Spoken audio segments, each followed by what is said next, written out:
Hello student, मैं प्रजापति मिश्रा।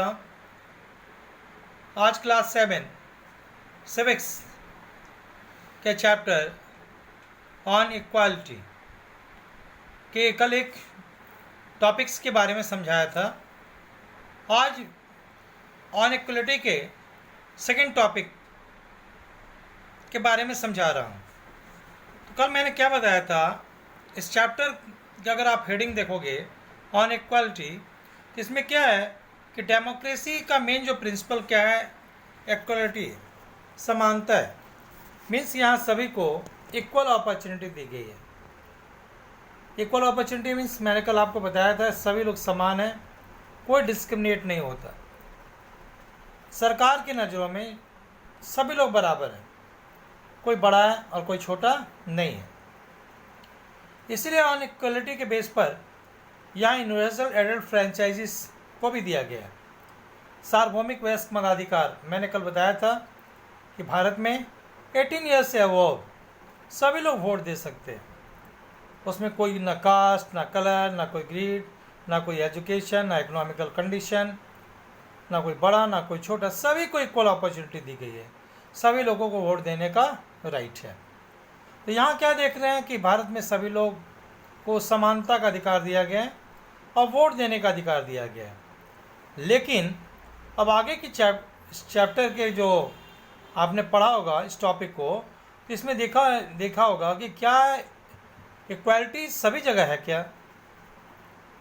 क्या equality everywhere है? क्या सभी जगह इक्वालिटी को फॉलो किया जाता है क्या? तो इसका आंसर नो, नहीं है। क्योंकि आप इस बुक में पढ़ोगे तो 2 reasons of inequality are poverty and caste. इस पुस्तक में आप पढ़ोगे तो 2 इम्पॉर्टेंट रीजन आता है अनइक्वलिटी के, जो एक है गरीबी और दूसरा क्या है, कास्ट।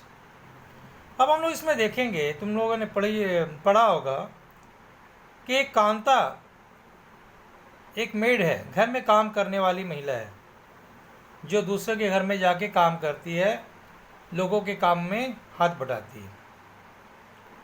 कांता जब वोट देने जाती है तो उसके मालिक भी वोट देने जाते हैं और उसके पड़ोसी भी वोट देने जाते हैं।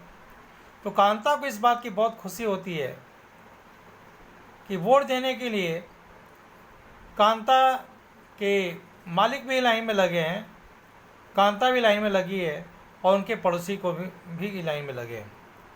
और वो बहुत खुश है कि आज उसकी जो वोट की जो वैल्यू है, उनके मालिक की वोट की वैल्यू पड़ोसी की वोट की वैल्यू के बराबर है। तो कांता ये देख के बहुत ही खुश होती है कि यहाँ मुझे समानता मिलती है। लेकिन जैसे कांता वोट दे के बाहर आती है तो पाती है कि इक्वालिटी एवरीवेयर सभी जगह नहीं है। कैसे नहीं है? कांता की जब लड़की बीमार पड़ जाती है तो वो अपने जो बेटी का ट्रीटमेंट एक सरकारी हॉस्पिटल में करवाती है, जबकि उसके मालिक कोई अगर ट्रीटमेंट कराना होता है तो एक अच्छे से अच्छे हॉस्पिटल में जाते हैं। कांता यहाँ पाती है कि वो सोसाइटी में अनइक्वल है। सेकेंड, वो देखती है कि अमीर जो लोग हैं उनके यहाँ, उनके इलाकों में पूरी सफाई की व्यवस्था होती है, पूरा इलाका नीट एंड क्लीन होता है। लेकिन कांता जिस जगह रहती है, जिस स्लम में, जिस बस्ती में रहती है, वो इलाका बहुत ही गंदा होता है। वहाँ सफाई नाम की कोई व्यवस्था नहीं होती है। और कांता को अवकाश भी नहीं मिल पाता है। उसकी बेटी बीमार है लेकिन उसको छुट्टी की फैसिलिटी नहीं है। लेकिन और जगह क्या है कि और जगह किसी बच्चे की तबीयत खराब हो जाती है तो छुट्टी की प्रधानता है, लीव मिलता है। लेकिन जो मैड हैं, जो काम करने वाली हैं, उनको किसी तरह की छुट्टी यहाँ नहीं मिल पा रही है। तो कांता इन सारे रीजन्स को देख के उसका मन बहुत ही दुखी हो जाता है। उसको लगता है कि डेमोक्रेसी में सभी जगह इक्वलिटी नहीं है। ओके, अब इससे रिलेटेड एक क्वेश्चन निकलता है, describe about the story of Kanta. Kanta के बारे में लिखो। और कल मैंने जो 2 क्वेश्चन